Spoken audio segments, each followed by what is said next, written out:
एक बार की बात है कि यशोदा मैया प्रभु श्री कृष्ण के उल्लाहनों से तंग आ गईं और छड़ी लेकर श्री कृष्ण की ओर दौड़ी। जब प्रभु अपनी मैया को क्रोध में देखा तो वह अपना बचाव करने के लिए भागने लगे। भागते भागते श्री कृष्ण एक कुम्हार के पास पहुंचे। कुम्हार तो अपने मिट्टी के घड़े बनाने में व्यस्त था, लेकिन जैसे ही कुम्हार ने श्री कृष्ण को देखा तो वह बहुत प्रसन्न हुआ। कुम्हार जानता था कि श्री कृष्ण साक्षात परमेश्वर हैं। तब प्रभु ने कुम्हार से कहा कि कुम्हार जी, आज मेरी मैया मुझ पर बहुत क्रोधित है। मैया छड़ी लेकर मेरे पीछे आ रही है। भैया, मुझे कहीं छुपा लो। तब कुम्हार ने श्री कृष्ण को एक बड़े से मटके के नीचे छिपा दिया। कुछ ही क्षणों में मैया यशोदा भी वहां आ गईं और कुम्हार से पूछने लगी, क्यों रे, मेरे कन्हैया को कहीं देखा है क्या? कुम्हार ने, कुम्हार, तूने कह दिया। नहीं मैया, मैंने कन्हैया को नहीं देखा। श्री कृष्ण ये सब बातें बड़े से घड़े के नीचे छुपकर सुन रहे थे। मैया तो वहां से चली गई। अब प्रभु श्री कृष्ण कुम्हार से कहते हैं, कुम्हार जी, यदि मैया चली गई हो तो मुझे इस घड़े से बाहर निकालो। कुम्हार बोला, ऐसे नहीं प्रभु जी, पहले मुझे 84 लाख योनियों के बंधन से मुक्त करने का वचन दो।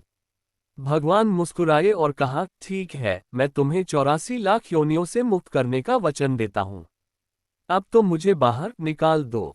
कुम्हार कहने लगा, मुझे अकेले नहीं प्रभु जी। अब प्रभु श्री कृष्ण कुम्हार से कहते हैं, कुम्हार जी, यदि मैया चली गई हो तो मुझे इस घड़े से बाहर निकालो। कुम्हार बोला, ऐसे नहीं प्रभु जी, पहले मुझे 84 लाख योनियों के बंधन से मुक्त करने का वचन दो। भगवान मुस्कुराए और कहा, ठीक है, मैं तुम्हें 84 लाख योनियों से मुक्त करने का वचन देता हूं। अब तो मुझे बाहर निकाल दो। कुम्हार कहने लगा, मुझे अकेले नहीं प्रभु जी, मेरे परिवार के सभी लोगों को भी 84 लाख योनियों के बंधन से मुक्त करने का वचन दोगे तो मैं आपको इस घड़े से बाहर निकालूंगा। प्रभु जी कहते हैं, चल ठीक है, उनको भी 84 लाख योनियों के बंधन से मुक्त होने का मैं वचन देता हूं। अब तो मुझे घड़े से बाहर निकाल दो। ऐप कुम्हार कहता है, बस प्रभु जी, एक विनती और है, उसे भी पूरा करने का वचन दे दो तो मैं आपको घड़े से बाहर निकाल दूंगा। भगवान बोले, वो भी बता दे, क्या कहना चाहते हो? कुम्हार कहने लगा, प्रभु जी, जिस घड़े के नीचे आप छुपे हो उसकी मिट्टी मेरे बैलों के ऊपर लाद के लाई गई है। मेरे इन बैलों को भी 84 के बंधन से मुक्त करने का वचन दो। भगवान ने कुम्हार के प्रेम पर प्रसन्न होकर उन बैलों को भी 84 के बंधन से मुक्त होने का वचन दिया। प्रभु बोले, अब तो तुम्हारी सब इच्छा पूरी हो गई, अब तो मुझे घड़े से बाहर निकाल दो। तब कुम्हार कहता है, अभी नहीं भगवान, बस एक अंतिम इच्छा और है, उसे भी पूरा कर दीजिए, और वो ये है, जो भी प्राणी हम दोनों के बीच के इस संवाद को सुनेगा उसे भी आप 84 लाख योनियों के बंधन से मुक्त करोगे। बस ये वचन दे दो तो मैं आपको इस घड़े से बाहर निकाल दूंगा। कुम्हार की प्रेम भरी बातों को सुनकर प्रभु श्री कृष्ण बहुत खुश हुए और कुम्हार की इस इच्छा को भी पूरा करने का वचन दिया।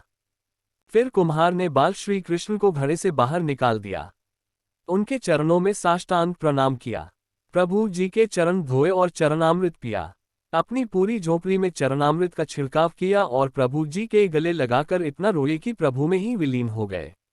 जरा सोच करके देखिए, जो बाल श्री कृष्ण 7 कोस लंबे चौड़े गोवर्धन पर्वत को अपनी इकनी अंगुली पर उठा सकते हैं, तो क्या वो एक घड़ा नहीं उठा सकते थे?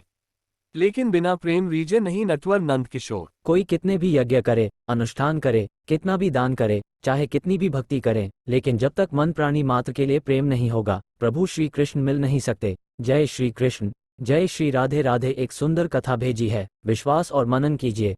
अच्छी लगे तो दूसरों को भी भेजिए। प्रार्थना नष्ट नहीं होती, उपयुक्त समय पर क्रियान्वित होती है।